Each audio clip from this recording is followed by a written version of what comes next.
Welcome back to Income Decoded, the channel where we break down real strategies for making real money online. No fluff, no fake gurus, just pure financial intelligence that you can actually use.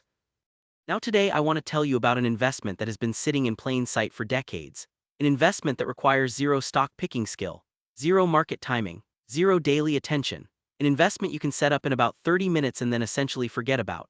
And an investment that, according to decades of hard data, consistently outperforms the vast majority of professionally managed funds in the world.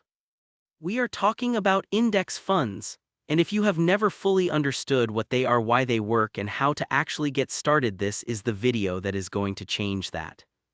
Let us start with the problem, because before we can understand why index funds are so powerful, you need to understand what they are solving.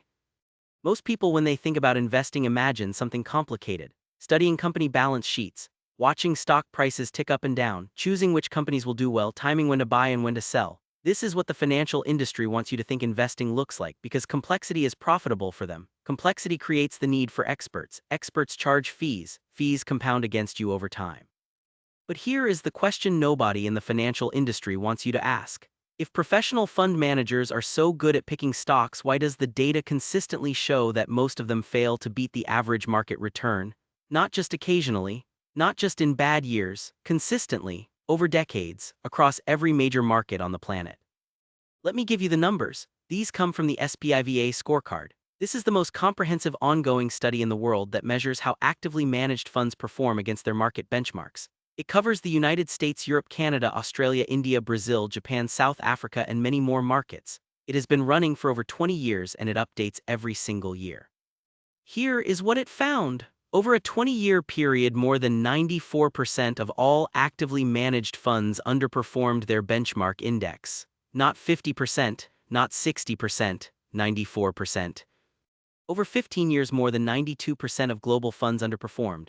Recent Morningstar research found that just 21% of active strategies survived and actually beat their index counterparts over the last 10 years, meaning nearly 80% either closed down or underperformed. And this pattern holds across every major market the research covers: the United States, Europe, Asia, South America, the emerging markets, everywhere. And here is the part that makes this even more remarkable. The people running these underperforming funds are not amateurs. They are some of the most highly educated, financially sophisticated professionals in the world. They have teams of analysts, they have proprietary technology and data, they have decades of experience. They get paid extraordinary amounts of money to do one job: beat the average. And nearly all of them fail to do it consistently over time. If that does not make you question everything you have been told about how investing works, I do not know what will. So what is an index, and what is an index fund? An index is simply a list, a defined group of companies that represent a market or a sector or an economy. Every major country in the world has one or more stock market indices that track its largest, most significant publicly traded companies. These indices track how those companies perform collectively. When the economy grows and companies do well, the index goes up. When there is a recession and companies struggle, the index goes down. The index just mirrors what the economy is actually doing. No opinions, no predictions, just the collective result of all those companies over time. Now, an index fund is simply a fund that owns all the companies in a given index. When you buy a global index fund, you might be buying a tiny piece of thousands of companies across dozens of countries simultaneously. When you buy a fund tracking your local market index, you own a tiny slice of every major company in your home country at once, not because a manager decided those were the best companies, simply because they are all in the index. And here is the part that changes everything. Because the fund is making no decisions, because there is no analyst doing research or a manager making trades every day, the costs are extraordinarily low. A typical actively managed fund charges somewhere between 1 and 2% per year in management fees. A typical index fund charges between 0.03 and 0.5% per year. That difference sounds small. It is not. Over a 30-year investment horizon, a fee difference of 1.5% per year on a significant portfolio can cost you hundreds of thousands of dollars or pounds or rupees or whatever your currency in lost compound growth. The fee is not just a fee. It is every unit of compound growth that fee would have generated if it had stayed invested and compounded instead.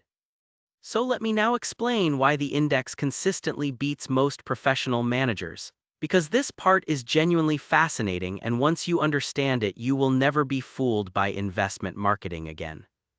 Imagine a room with 10,000 chess players. Some are beginners, some are intermediate, some are grandmasters. They are all playing each other simultaneously. In this environment, the average result across all players is by definition the average, and for every player who beats the average, someone else must be below the average. You cannot have winners without an equal amount of losers.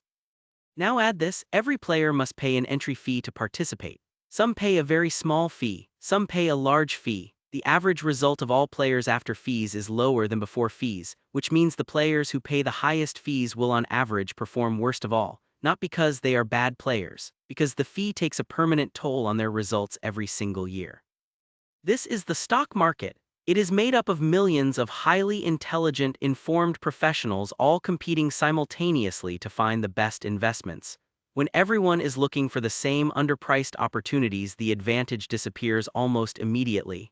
Information spreads, prices adjust, the edge evaporates. In this environment, the investor who pays the lowest fees has a structural advantage, not because they are smarter, not because they have better research, simply because they keep more of what the market produces, and the index fund investor pays the lowest fees of almost anyone in the market. Warren Buffett understood this so deeply that he made a famous public bet in 2008. He bet $1 million that a simple low-cost stock market index fund would beat a hand-picked selection of the world's most sophisticated hedge funds over a 10-year period. Hedge funds charge the highest fees in the investment world, 2% per year plus 20% of any profits, run by some of the most intelligent investors on the planet. At the end of 10 years, the index fund had returned approximately 125%. The hedge fund portfolio returned approximately 36%. The index fund won by a margin that was not remotely close. Now I want to be honest about something because I hear this objection a lot. Does this mean index funds always beat active managers every single year? No. Some years a skilled manager will beat the index. Some market environments favor active management. And in markets with less information and less efficiency, there can be opportunities for skilled stock pickers. The argument for index funds is not that they win every single year. The argument is that over long time horizons, the combination of low fees, broad diversification, and the removal of emotional decision-making means they outperform the vast majority of active approaches. The data across every major market over 20 years proves this consistently. And here is the emotional dimension that nobody talks about enough.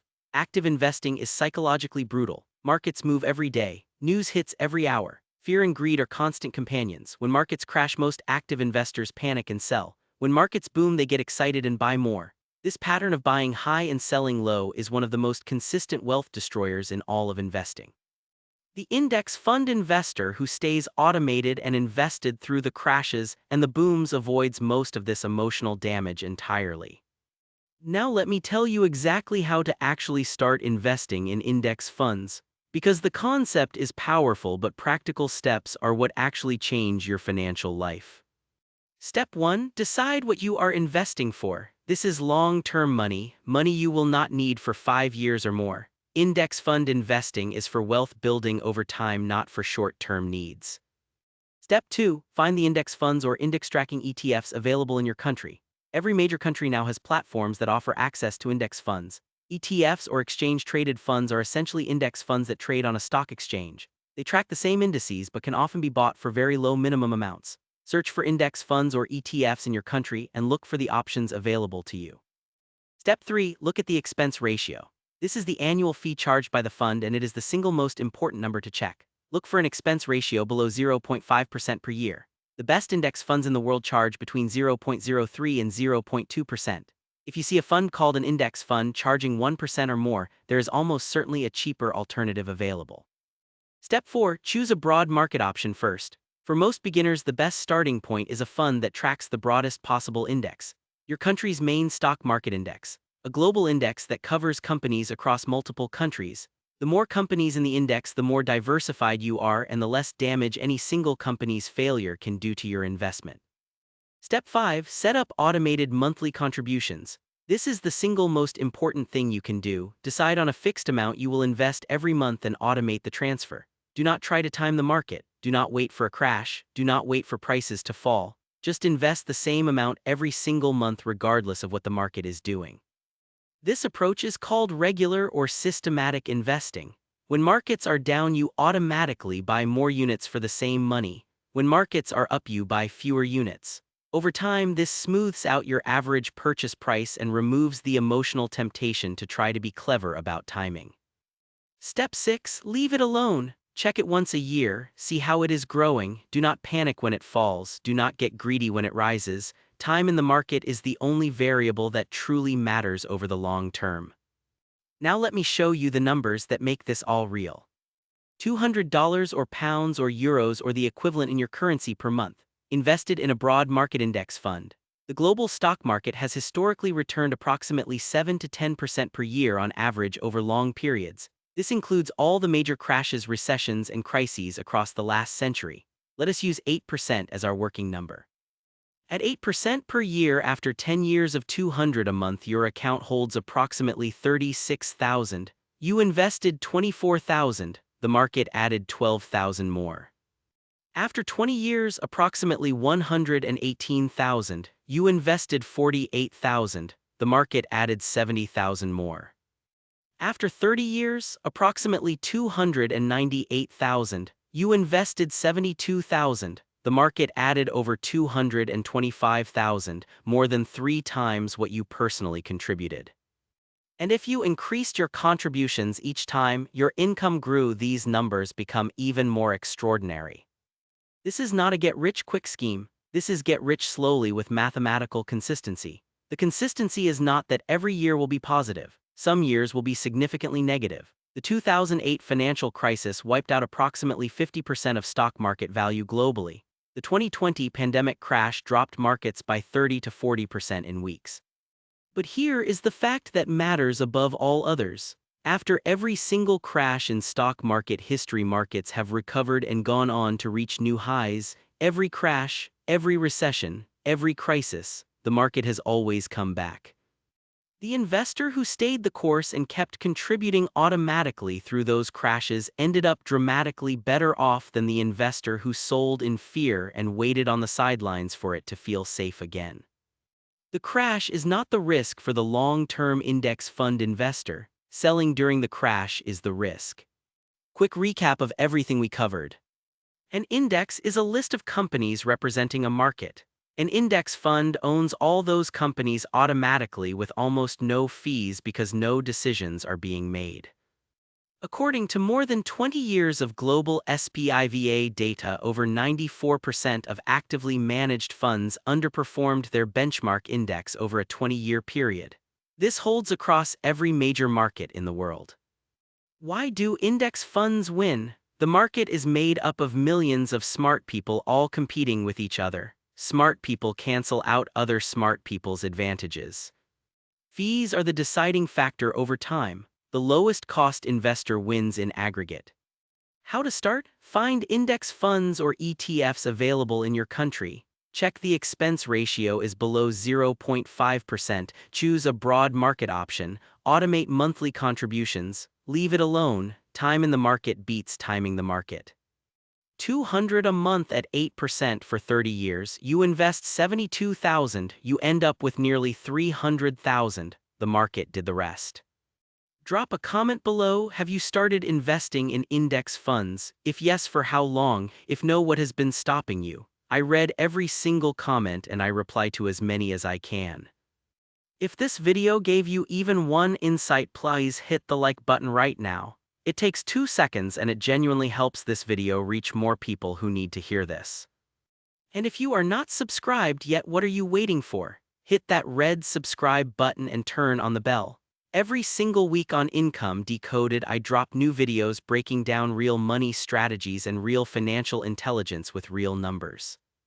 There is a free beginner index fund starter guide linked in the description below. It gives you the expense ratio checklist, a framework for finding index funds in your country, and the monthly contribution calculator. Download it completely free, no catch. I will see you in the next video. Stay focused, stay consistent, and remember, the market does not reward genius, it rewards patience.